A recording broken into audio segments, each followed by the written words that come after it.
Dundigal municipal circle పరిధిలో అక్రమ నిర్మాణాలపై అధికారులు ఉక్కుపాదం మోపుతున్నారు. పర్మిషన్ లేకుండా షెడ్లు, నివాస భవనాలు నిర్మించడం, అలాగే అనుమతుల కంటే ఎక్కువ అంతస్తులు నిర్మిస్తున్న ఘటనలు పెద్ద ఎత్తున వెలుగులోకి వస్తున్నాయి. ఈ నేపథ్యంలో మున్సిపల్ అధికారులు స్పెషల్ డ్రైవ్ చేపట్టి అక్రమ నిర్మాణాలపై కూల్చివేత చర్యలు ప్రారంభించారు.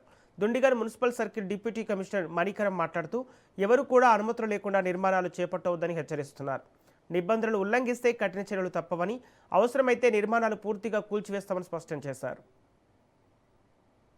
ఇందులో అక్రమ నిర్మాణాలు, సెట్ బ్యాక్ సంబంధించి కంప్లైంట్లు పెద్ద ఎత్తున వస్తున్నట్టుగా కూడా తెలుస్తూ ఉంది. చాలా వరకు కూడా డిమాలిషన్ చేశారు అని చెప్తున్నారు. ఒకవైపు అదే స్థాయిలో కూడా మళ్ళీ కూడా పునర్నిర్మాణం అవుతున్నాయి. వీటికి సంబంధించి మీరు ఎట్లాంటి యాక్షన్ తీసుకుంటున్నారు? ఇప్పటి వరకు ఏమైనా మీ దృష్టికి వచ్చాయా? నేను డీసీ దుండిగల్గా వచ్చి 1.5 month అవుతుందండి. ఇప్పటివరకు అరౌండ్ 15 వరకు డిమాలిషన్స్ చేసాం. మా దృష్టికి వచ్చిన అనాథరైజ్ కన్స్ట్రక్షన్స్ కానీ, డీవియేషన్ అయినాయి కానీ, ఇంకా కూడా మాకు ప్రజావాణి ద్వారా కానీ, త్రూ పబ్లిక్ ద్వారా కానీ, లేకుంటే మీడియా ద్వారా కానీ వస్తున్నాయి, కంప్లైంట్స్ వస్తున్నాయి.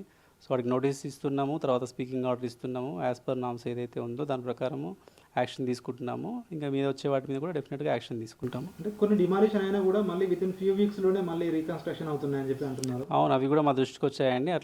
అట్లా మళ్ళీ రీకన్స్ట్రక్షన్ చేసినవి కూడా మేము డిమాలిషన్ చేసినాము అన్నట్టు. సో తర్వాత నెక్స్ట్ కూడా అలాంటి యాక్షన్ తీసుకున్నాం. యూనివర్సిటీకి ఆపోజిట్లో ఉన్న కన్స్ట్రక్షన్ కూడా డిమాలిషన్ అయింది. ఓకే, రీకన్స్ట్రక్షన్ అయిపోయి మన పెయింటింగ్ కూడా సిద్ధంగా ఉంది. ఓకే అండి, నా దృష్టికి రాలేదు. ఒకవేళ అట్లాంటిది ఏదైనా ఉంటే ఇమీడియట్ యాక్షన్ తీసుకుంటాం. మీరేమైనా స్పెషల్ డ్రైవ్ కొత్తగా ఏమైనా చేయబోతున్నారా? మీరేమైనా కొత్తగా ఇనిషియేటివ్ ఏం తీసుకోబోతున్నారు? ఇక్కడ డ్రైవ్లోనే ఇంతకుముందు తీసుకున్న దాంట్లో డ్రైవ్లోనే వీటన్నిటి డిమాలిషన్ చేయడం జరిగింది. ఇది కంటిన్యూస్ ప్రాసెస్, ఇది చేస్తూనే ఉంటుంది. సార్ దుండి